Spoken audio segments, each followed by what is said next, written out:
Some surahs you might find, oh, they seem poetic, but even there they break every rule of poetry. Surah Rahman is all poetic. But then you'll see the chorus is not always standard.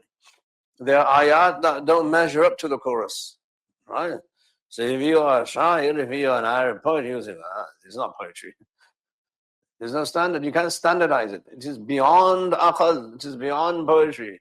Human being cannot conceive of this. And then that's number one. Number two, that's in the form. And number two, more importantly, in the content, it cannot be poetry because poets talk about nonsense. Right? They're weirdos. They talk all nonsense. They go around in their valleys, as the Quran says, yahimun. They're lost in their valleys of imagination. They let their imagination get the better of them. And their horses roam and ride wild in their imagination. And there's no, cohesiveness. There's no consistency. There's no order in what they are saying.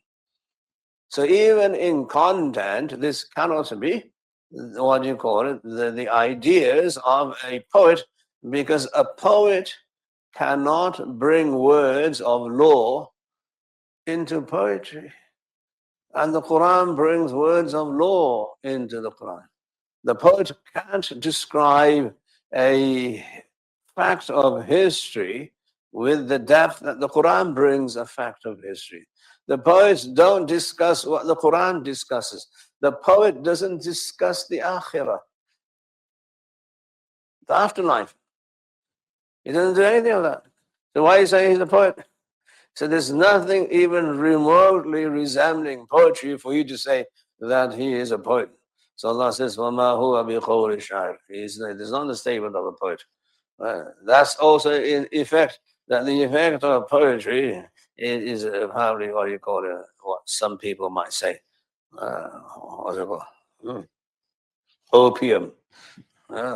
As Marx said, that religion is the opium of the masses. So poets put you to sleep. They talk a lot of nonsense, as the Quran then says. وَإِنَّهُمْ يَقُولُونَ مَا لَا يَفْعَلُونَ. They say what they never do. They'll talk about peace, justice, order, this and that, and what do? They have drugs, and they have alcohol, and they have 10,000 mates. They have no moral standard.